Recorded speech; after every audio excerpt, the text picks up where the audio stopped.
വേലായുധൻ പണിക്കശ്ശേരിയുടെ വീട്, തറവാട്.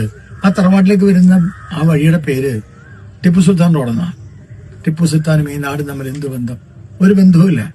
ടിപ്പു സുൽത്താൻ ഈ നാട്ടിൽ ആക്രമിച്ചു വന്നയാളാണ്. ആക്രമിച്ചു വന്നു മാത്രമല്ല, ക്ഷേത്രങ്ങൾ തകർത്തു, ഹിന്ദുക്കളെ കൊന്നൊടുക്കി, എത്ര കൊലപാതകങ്ങൾ ചെയ്തു. ഈ ഗുരുവായൂർ മണ്ഡലത്തിലടക്കം അദ്ദേഹം ആക്രമിച്ചിട്ടുണ്ട്. പക്ഷെ അദ്ദേഹത്തിന്റെ പേരിലാണ് റോഡ്. എന്തുകൊണ്ട് വേലായുധൻ പണിക്കശ്ശേരി എന്ന് പറയുന്ന ഭാരതത്തിന്റെ, കേരളത്തിന്റെ, ഈ നാടിന്റെ ഒക്കെ ചരിത്രം രചിച്ച ആ മാന്യ അദ്ദേഹത്തിന്റെ പേര് എന്തുകൊണ്ട് ആ റോഡിന് ഇടുന്നില്ല? എന്താണ് നമുക്ക് സംഭവിക്കുന്നത്? ഇത് മാറണ്ടേ? കള്ളക്കഥകളാണ് ടിപ്പു സുൽത്താനെ പറ്റി പറയുന്നത്. നമ്മൾ വ്യക്തമായി അറിയണം. മാത്രമല്ല, എന്റെ ശബ്ദം കേൾക്കുന്ന ഏതെങ്കിലും ഹിന്ദു സഹോദരങ്ങളുണ്ടെങ്കിൽ ടിപ്പു സുൽത്താൻ ഹിന്ദുക്കളുടെ ശത്രു എന്ന് പറഞ്ഞാണെന്ന് പലരും പ്രചരിപ്പിക്കുന്നത്. ടിപ്പു ജയന്തി ആഘോഷിക്കാൻ, ടിപ്പുവിനെ ഓർക്കാൻ ഇന്ത്യ രാജ്യത്ത് അനുവാദം നൽകുന്നില്ല എങ്കിൽ അത് കേവലം ഇസ്ലാമിന്റെയോ മുസ്ലിമുകളുടെയോ മാത്രം പ്രശ്നമല്ല.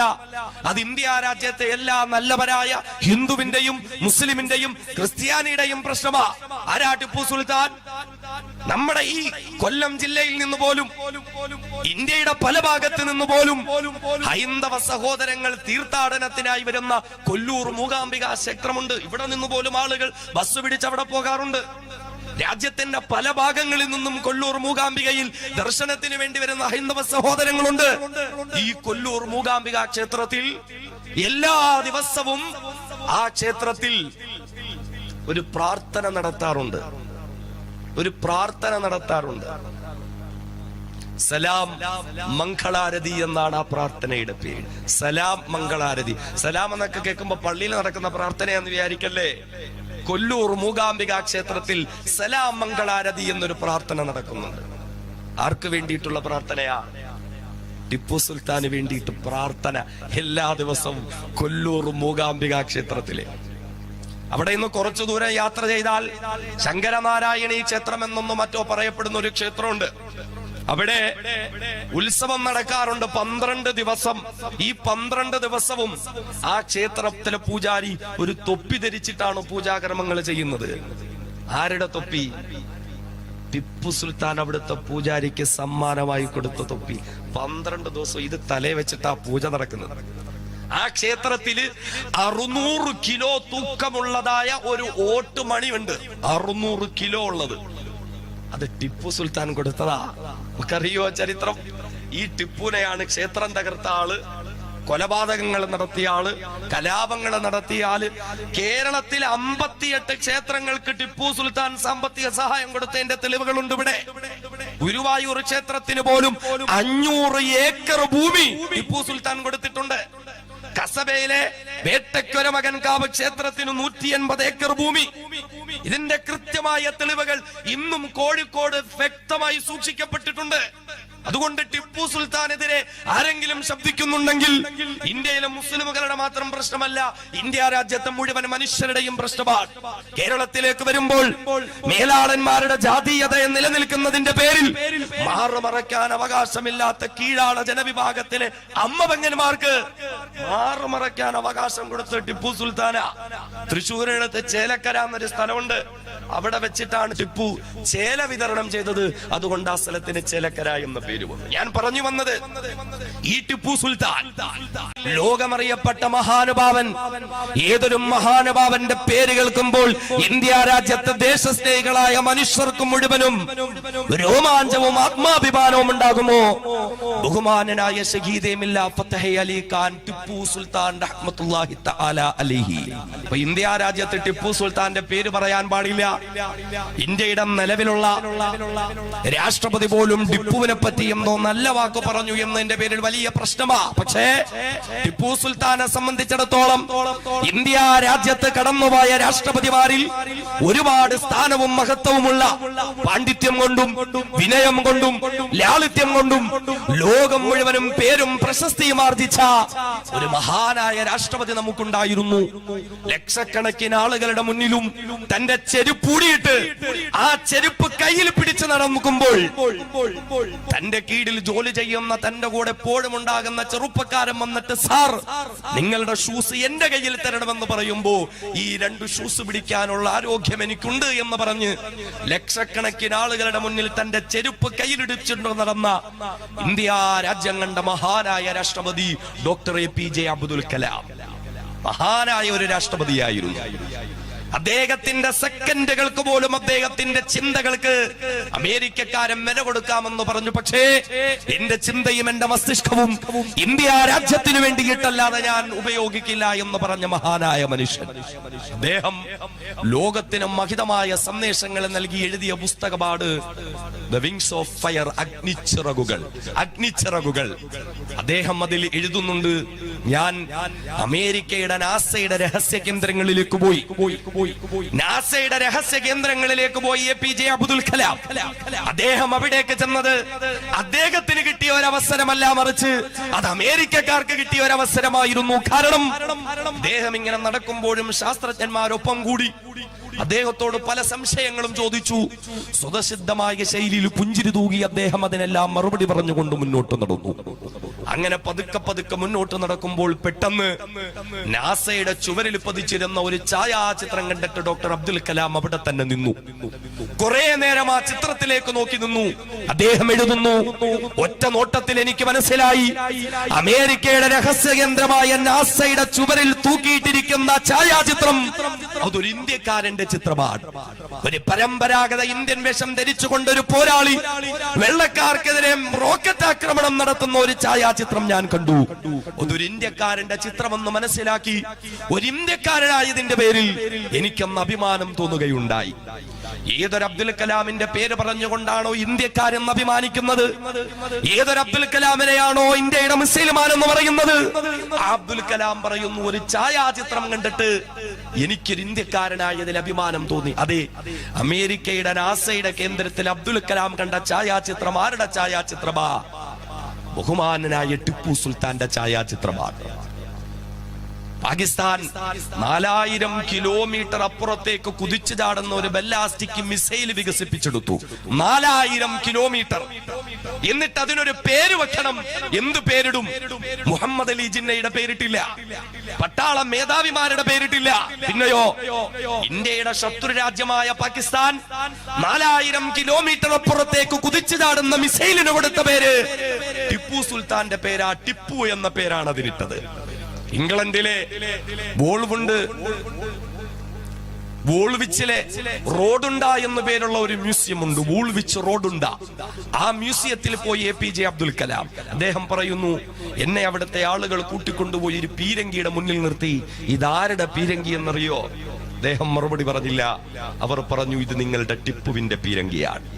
ഞാൻ പറഞ്ഞു വന്നത്, അമേരിക്കയുടെ നാസയുടെ രഹസ്യ കേന്ദ്രത്തിന്റെ ഉള്ളിൽ ആദരിക്കപ്പെട്ട ടിപ്പു, ഇന്ത്യയുടെ ശത്രു രാജ്യമായ പാകിസ്ഥാന്റെ അകത്തളങ്ങളിൽ ആദരിക്കപ്പെട്ട ടിപ്പു, ബ്രിട്ടനിലും ഇംഗ്ലണ്ടിലും ആദരിക്കപ്പെട്ട ടിപ്പു. ആ ടിപ്പുവിന്റെ പേര് ഇന്ത്യ രാജ്യത്ത് പറയാൻ പാടില്ല. ഇന്ത്യയിൽ ടിപ്പുവിനെ ആദരിക്കാൻ പാടില്ല. ടിപ്പു സുൽത്താനെ പറ്റി കുറെ കള്ളക്കഥകൾ ഇങ്ങനെ പറഞ്ഞു പഠിപ്പിക്കുക. കുറെ കള്ളക്കഥകൾ. എന്താ? ടിപ്പു സുൽത്താൻ മതഭ്രാന്തനായിരുന്നു അത്രേ.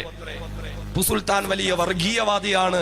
എത്രത്തോളം എന്ന് വെച്ചാൽ ചില ചരിത്രകാരന്മാർ എഴുതിയേക്കുക, ഈ ഉണ്ണിയാർച്ച എന്നൊക്കെ നമ്മൾ കേട്ടിട്ടില്ലേ? ഉണ്ണിയാർച്ചയെ പോലും ടിപ്പു സുൽത്താൻ അടിമയാക്കി തന്റെ കൊട്ടാരത്തിൽ കൊണ്ടുപോയി വെപ്പാട്ടിയായി ഉപയോഗിച്ചിരുന്ന ഉണ്ണിയാർച്ചയെ കേൾക്കുമ്പോഴാ ചിലർക്ക് രക്തം തിളയ്ക്കുന്നത്. ഉണ്ണിയാർച്ച എന്നൊരു വ്യക്തി ജീവിച്ചിരുന്നു എന്നതിന്റെ ഒരു തെളിവുമില്ല. വെറും വാമൊഴികളിലൂടെ, പാട്ടുകളിലൂടെ, കഥകളിലൂടെ മാത്രം പ്രചരിക്കപ്പെട്ട ഒരവതാരമാണ് ഉണ്ണിയാർച്ച. ജീവിച്ചിരുന്നു എന്നതിന്റെ ഒരു തെളിവുമില്ല. ഇനി ജീവിച്ചിരുന്നു എന്ന് തന്നെ വെച്ചോട്ടെ, ഉണ്ണിയാർച്ചയെ പറ്റി പറയപ്പെടുന്ന കാലമൊക്കെ 16-ാം നൂറ്റാണ്ടും 17-ാം നൂറ്റാണ്ടുമാണ്. ടിപ്പു സുൽത്താൻ ജീവിച്ചിരുന്നത് അതും 100 കൊല്ലം കഴിഞ്ഞിട്ട് 18-ാം നൂറ്റാണ്ടിലാണ്.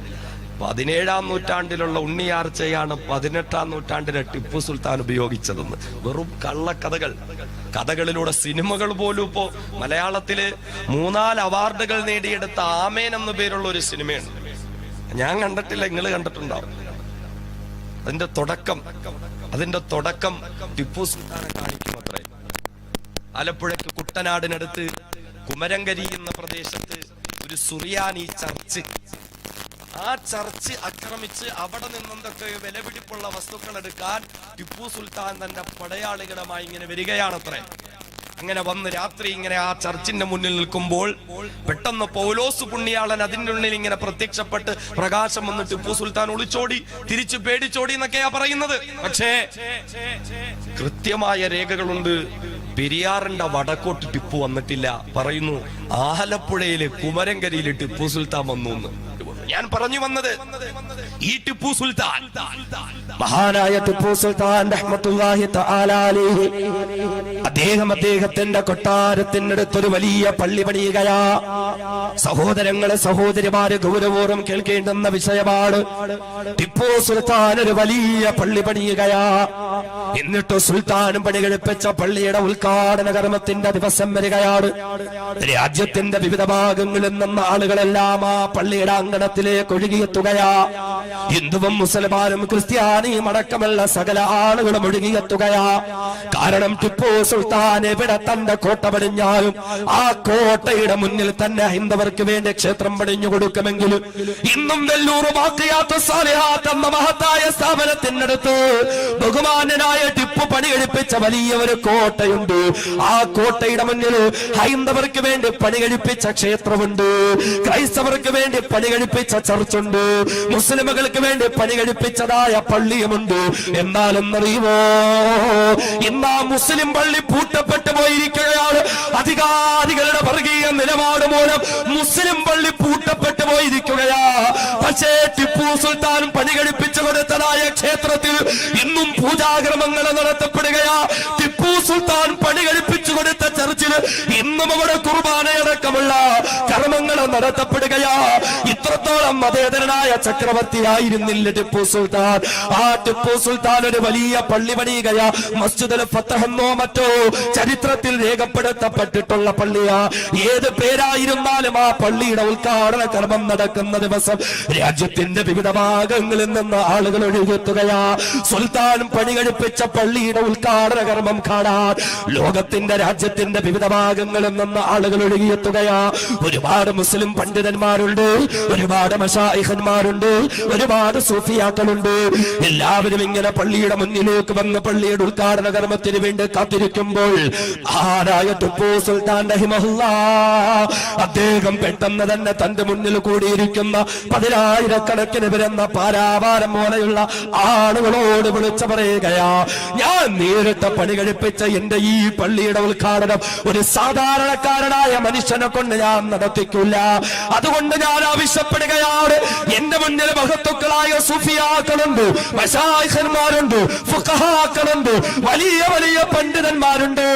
എന്നാൽ ഞാൻ ആവശ്യപ്പെടുകയാ, പ്രായപൂർത്തിയായിട്ട് ഇന്നേ വരേക്കും ഒരു ജമാഅത്ത് നിസ്കാരവും മുടക്കാത്ത ഒരാളുണ്ടെങ്കിൽ അയാള് മുന്നിലേക്ക് കടന്നു വരിക, എന്റെ പള്ളിയുടെ ഉദ്ഘാടന കർമ്മം നിർവഹിക്കുക.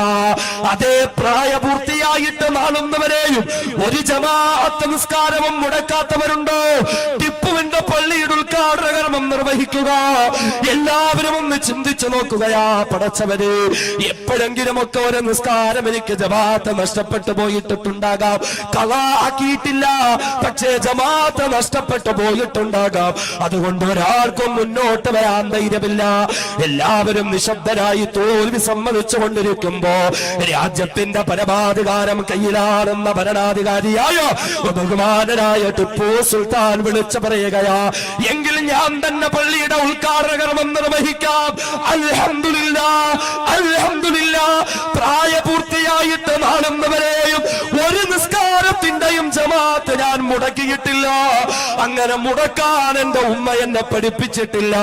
എന്റെ ശബ്ദം കേൾക്കുന്ന ഉമ്മമാരെ, കഴിയുമോ ടിപ്പുവിനെ പോലെ നിങ്ങളുടെ മക്കളെ വളർത്താൻ? ടിപ്പുവിന്റെ ഉമ്മ ഭരണാധികാരം കൈയാളുന്ന പൊന്നുമോൻ 15-ാമത്തെ വയസ്സിൽ വെള്ളക്കാരുടെ മുന്നിൽ വാളമെടുത്തുകൊണ്ട് പടപ്പുറപ്പാട് നടത്തിയ പൊന്നുമോൻ മസ്താൻ ടിപ്പു സുൽത്താനോടുള്ള താല്പര്യപ്രകാരം ടിപ്പു എന്ന പേര് വിളിക്കപ്പെട്ട പൊന്നുമോൻ, ആ പൊന്നുമോനെ ആ പൊന്നുമോന്റെ ഉമ്മ വളർത്തിയത് എങ്ങനെയാ? ഒരു നിസ്കാരത്തിന്റെ ജമാഅത്ത് പോലും മുടക്കാതെയല്ലേ? അല്ലാഹുവിന്റെ വിശുദ്ധ ഖുർആൻ കൊടുത്ത സർട്ടിഫിക്കറ്റ് എന്താ? അല്ലദീന ഇമ്മക്കന്നാഹും ഫിൽ അർളി അഖാമുസ്സലാ വആതവുസ്സകാ വഅമറൂ ബിൽ മഅറൂഫ് بالمعروف ونهوا عن المنكر ولله عاقبة الأمور. ഏതൊരു ടിപ്പുവിന്റെ അന്ത്യമാണോ ലോകത്തിന് മുഴുവനും മാതൃകയായത്? പിന്നാലെ നിന്നുകൊണ്ട് തന്റെ തലയ്ക്ക് പിന്നാലെ വെടിവെച്ചവനെ പോലും വെട്ടിക്കൊലപ്പെടുത്തിക്കൊണ്ട് ഇന്ത്യ രാജ്യത്തിന്റെ ചരിത്രത്തിൽ ഒരു രാജാവിനും അവകാശപ്പെടാൻ കഴിയാത്ത നിലയിൽ ബ്രിട്ടീഷുകാരോട് നേരിട്ട് പടവെട്ടി രക്തസാക്ഷിത്വം വഹിച്ച ഒരേ ഒരു ഭരണാധികാരി ടിപ്പു സുൽത്താൻ മാത്രമാണെങ്കിൽ ആ ടിപ്പുവിന്റെ ഗുണഗണങ്ങളൊന്നറിയട്. അല്ലാഹുവിന്റെ ഖുർആൻ പറഞ്ഞ ചില മഹത്തുക്കളില്ലേ, അല്ലദീന ഇമ്മക്കന്നാകും ഫിൽ അർളി അഖാമുസ്സലാ.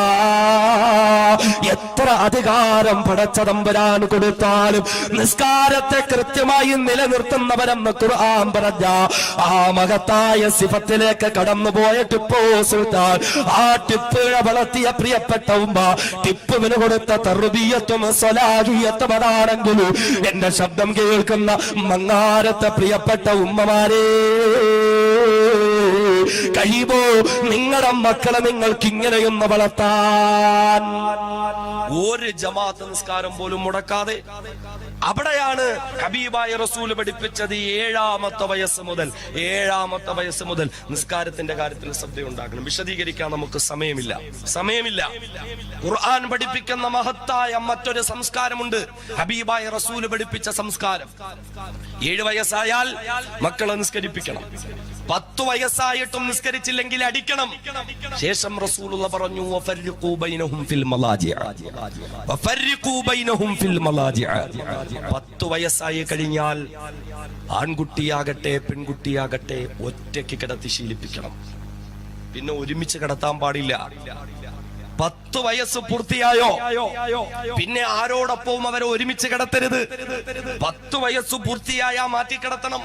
കാലഘട്ടം ഒന്ന് തെളിയിച്ചില്ലേ, കാലഘട്ടം തെളിയിക്കപ്പെട്ടില്ലേ എന്ന് വീടിന്റെ അകത്തളങ്ങളിൽ സഹോദരന്മാർക്കിടയിൽ പോലും 10 വയസ്സ് മുതൽ സൂക്ഷ്മതയുടെ അകലം പാലിക്കണം. സഹോദരനും സഹോദരിയും തമ്മിൽ കാണാൻ പാടില്ല എന്നല്ല, അവര് തമ്മിൽ മിണ്ടാൻ പാടില്ല എന്നല്ല, അവര് തമ്മിൽ സഹവസിക്കാൻ പാടില്ല എന്നല്ല. പക്ഷേ വിചാരവികാരങ്ങളും മുളപൊട്ടുന്ന 10 വയസ്സ് പൂർത്തിയായി കഴിഞ്ഞാൽ ആ 10 വയസ്സ് പൂർത്തിയായ നമ്മുടെ മകനാകട്ടെ മകളാകട്ടെ അവരുടെ സഹോദരന്മാരുടെ അടുക്കൽ നിന്ന് അവരെ പ്രത്യേകിച്ച് മാറ്റി കിടത്തണമെന്ന് മുഹമ്മദ് മുസ്തഫ സ്വല്ലല്ലാഹു അലൈഹി വസല്ലം പഠിപ്പിച്ചത് 6-ാം നൂറ്റാണ്ടിലും 7-ാം നൂറ്റാണ്ടിലുമാണെങ്കിലും സംസ്കാരമുള്ള ഇരുകാലി ജീവികളുടെ കാലഘട്ടമെന്ന് പറയപ്പെടുന്ന 21-ാം നൂറ്റാണ്ടിൽ 10 വയസ്സുള്ള മകളെ പീഡിപ്പിച്ച പിതാവിന്റെ വാർത്ത കേൾക്കുന്നില്ലേ?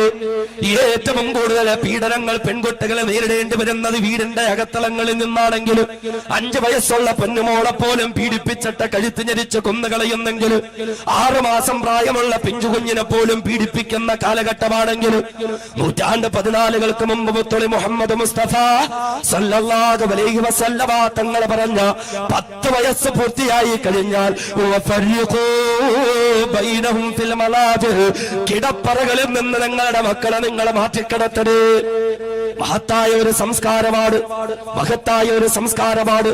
വർഷങ്ങൾക്ക് മുമ്പ് ഇടുക്കി ജില്ലയിൽ നമ്മൾ കേട്ട ഒരു കഥയില്ലേ? 4 വയസ്സുള്ള സുന്ദരിയായ പൊന്നുമോളെ ഒരു ദിവസം കാണാതാവുകയാണ്. വീട്ടുകാരും നാട്ടുകാരും എല്ലാം അന്വേഷണം നടത്തി കുഞ്ഞിനെ കിട്ടുന്നില്ല. 2-3 ദിവസം കഴിയുമ്പോൾ ഒരു പൊന്തക്കാട്ടിൽ നിന്ന് മനുഷ്യഗന്ധത്തിന്റെ ദുർഗന്ധം വമിക്കുകയാണ്. മനുഷ്യ ശരീരം ചീഞ്ഞളിയുന്ന ദുർഗന്ധം വരികയാണ്. അന്വേഷണം നടത്തുമ്പോൾ ആ 4-5 വയസ്സുള്ള പൊന്നുമോള് ശ്വാസം മുട്ടിച്ച് കൊലപ്പെടുത്തിയിട്ട് ഒരു മരത്തിന്റെ പൊത്തിലേക്ക് കുത്തിയിറക്കിയിരിക്കുകയാ. അവസാനം അന്വേഷണം നടത്തിയിട്ട് പ്രതിയായി പിടിക്കപ്പെട്ടതാരാ?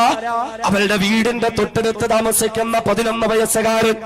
ഓരോ ദിവസവും സ്കൂളുകാരൻ അവളുടെ തൊട്ടടുത്തിരുന്ന് യാത്ര ചെയ്യുന്ന 11 വയസ്സുകാരൻ. ആ 11 വയസ്സുകാരനെ കൊണ്ടുവന്നിട്ട് അവനെ കൗൺസിലിംഗിന് വിധേയനാക്കുമ്പോൾ പൊട്ടിക്കരഞ്ഞുകൊണ്ട് ആ പൊന്നുമോനെ വിളിച്ചു പറയുകയാ, എന്റെ വീട്ടിൽ ആരുമില്ലാത്ത സമയത്ത് മാതാപിതാക്കൾ പതിവായിട്ട് കാണുന്ന ചില സീഡികൾ ഉണ്ടായിരുന്നത്രേ. ആരുമില്ലാത്ത സമയത്ത് ഞാനും ആ സീഡിയിട്ട് കാണുകയുണ്ടായി. കാണുകയുണ്ടായി. ഒരുപാട് അശ്ലീല രംഗങ്ങളിലൂടെ അതുകളോടെ കാണുകയുണ്ടായി. പല ആവർത്തി അതിങ്ങനെ കണ്ടപ്പോ എന്റെ മനസ്സിലും വല്ലാത്ത ചിന്തയുണ്ടായി. എവിടെയെങ്കിലുമൊക്കെ എനിക്കും ഇങ്ങനെയൊക്കെ വന്ന് ചെയ്യണമെന്ന് തോന്നി. അതിനായി തെരഞ്ഞെടുത്തതാരെയാ? തന്റെ വീടിന്റെ തൊട്ടടുത്ത് താമസിക്കുന്ന കളിക്കൂട്ടുകാരി. ഓരോ ദിവസവും തന്നോടൊപ്പം സ്കൂൾ വാനിൽ ഒന്നിച്ച് യാത്ര ചെയ്യുന്നവള്. സ്കൂളില്ലാത്ത ദിവസം മിഠായി കൊടുക്കാമെന്ന പേരിൽ പൊന്തക്കാട്ടിലേക്ക് കൊണ്ടുപോയി അവനോട് മോശമായി പെരുമാറിയപ്പോ കരയാൻ തുടങ്ങി. കരച്ചിലടക്കി പിടിക്കാൻ വേണ്ടി വായ പൊത്തിപ്പിടിച്ചു. എന്നാൽ ആ മൽപിടുത്തത്തിനിടയിൽ കുഞ്ഞുമോള് മരിച്ചുപോയി. ഒന്ന് ചിന്തിച്ചു നോക്കണേ, 11 വയസ്സുകാരന്റെ മനസ്സിൽ പോലും മോശമായ ചിന്താഗതികൾ ഉണ്ടായെങ്കില് ഇന്ന് എന്റെയും നിങ്ങളുടെയും മക്കളുടെ അവസ്ഥ എന്താ? വീട്ടിൽ നിന്ന് പുറത്തേക്ക് പോയാൽ സിനിമാ പോസ്റ്ററുകളോടെ കാണുന്നത് വൃത്തികേടല്ലേ? പരസ്യ പലകകളിൽ കാണുന്നത് വൃത്തികേടല്ലേ? സിനിമകളിലൂടെ സീരിയലുകളിലൂടെ കാണുന്നത് വൃത്തികേടല്ലേ? മൊബൈലിലൂടെ കാണുന്നത് വൃത്തികേടല്ലേ? ഈ വൃത്തികേട് കണ്ട മനസ്സുകൾ വിചാരത്തിന്റെ മുളപൊട്ടലുണ്ടായ നമ്മുടെ പ്രിയപ്പെട്ട പൊന്നുമക്കളും സഹോദരന്മാർക്കിടയിൽ ഇതിന്റെ പേരിൽ മോശമായ ബന്ധങ്ങൾ ഉണ്ടാകാതിരിക്കാൻ അല്ലാഹുവിന്റെ പ്രിയപ്പെട്ട ഹബീബ് പഠിപ്പിച്ചു. 10 വയസ്സായോ നിങ്ങളുടെ മക്കളെ നിങ്ങൾ അകത്തിക്കിടത്തുക.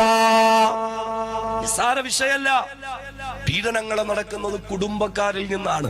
സഹോദരൻ സഹോദരിയെ പീഡിപ്പിച്ചു, പിതാവും മകളെ പീഡിപ്പിച്ചു, കാമുകന് വേണ്ടിയിട്ട് സ്വന്തം മകളെ കാഴ്ചവെക്കുന്ന മാതാവിന്റെ കാലഘട്ടം. അവിടെയാണ് റസൂലുള്ള പറഞ്ഞത്, 10 വയസ്സായോ പിന്നെ നിങ്ങൾ സൂക്ഷിക്കണം. മക്കളെ സഹോദരന്മാരെ പോലും ഒന്നിച്ച് കിടത്തരുത്. മോശമായ എന്തെങ്കിലും പ്രവർത്തനങ്ങൾ ഉണ്ടായേക്കാം. നൂറ്റാണ്ട് 14 മുമ്പ് റസൂലുള്ള പറഞ്ഞെങ്കിൽ കാലഘട്ടം ഇന്നതിനെ തെളിയിക്കുന്നില്ലേ?